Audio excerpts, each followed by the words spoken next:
పార్వతీపురం మన్యం జిల్లా కుమరాడ మండలం కేంద్రంలో శనివారం మీడియా సమావేశం నిర్వహించారు.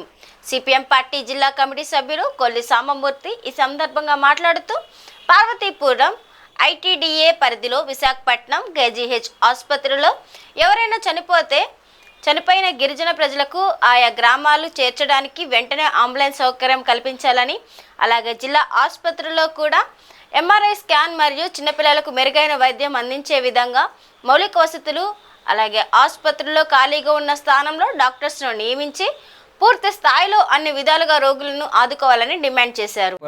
మన్యం జిల్లా కొమరాడ మండల కేంద్రంలో ఈరోజు పత్రికా విలేకరుల సమావేశం ఏర్పాటు చేయడం జరిగింది.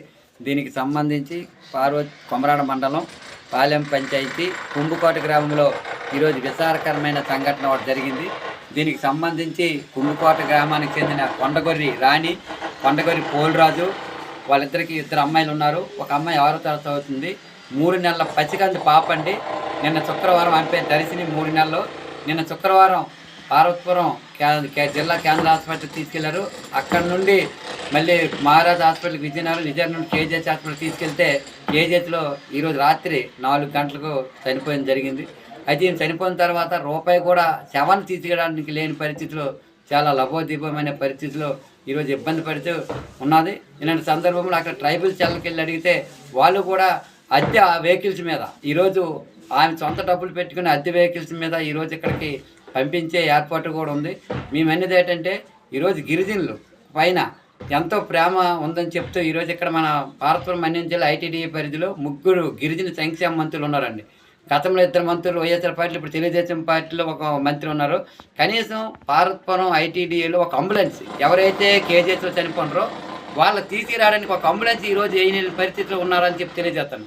అలాగే ఈరోజు మన పార్వతీపురం మన్యం జిల్లాలో జిల్లాకే ఆసుపత్రి తప్ప మౌలిక వసతులు లేవు. చిన్నపిల్లలకు సంబంధించి 10 పడకలు ఉన్నాయి, 20 పడకలు పెంచాలి. అలాగే మౌలిక వసతులు కూడా పూర్తిగా లేవని చెప్పి తెలియజేస్తాను.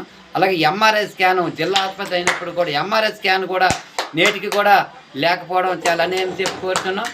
ఇదే కాదు, గర్భిణీ స్త్రీలకు కూడా ఉండడానికి మౌలిక వసతులు కూడా లేని పరిస్థితి ఉంది. అలాగే డయాలసిస్ సెంటర్ కూడా పూర్తిలో అప్డేట్ చేయవలసిన పరిస్థితి అది కూడా లేదు. కాబట్టి అలాగే డాక్టర్లు కూడా ఉదాహరణకి గుండె జబ్బు వస్తే ఒక డాక్టర్ కూడా లేడు.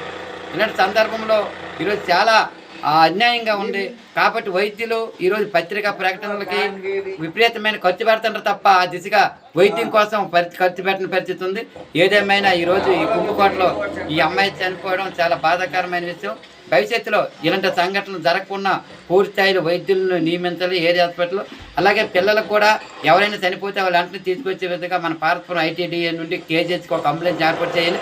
ఇప్పటికే పాడేరు ఐటీడీఏలో 3 అంబులెన్స్లు ఉన్నాయి. సీతంపేటలో ఐటీడీ ఎవరైనా చనిపోతే వాళ్ళకి అంబులెన్స్ పంపిస్తున్నారు, దాన్ని పార్వతీపురం ఐటీడీని కూడా లేదు. కాబట్టి వెంటనే ఈ విధంగా చర్యలు తీసుకోవాలని కోరుతున్నాం. అలాగే ఈరోజు ఆ పాప చనిపోయిన తర్వాత తల్లి రాణి నాకు ఉదయం ఫోన్ చేసిన వెంటనే ఐటీడీ పీఓ గారికి నేను ఫోన్ చేసి వెంటనే అంబులెన్స్ సౌకర్యం కల్పించారు. పీఓ గారికి ధన్యవాదాలు. ఏదేమైనా భవిష్యత్తులో సంఘటన జరగకుండా అంబులెన్స్ సౌకర్యం కల్పించాలి. జిల్లా కేంద్ర ఆసుపత్రులు అన్ని విధాలుగా మౌలిక వసతులు కల్పించాలని చెప్పి ఈరోజు మేము సిపిఎం పార్టీ ఆధ్వర్యంలో అటు ఐటీడీ అధికారులకి, ఇటు రాష్ట్ర ప్రభుత్వానికి విన్నవించుకుంటున్నాం.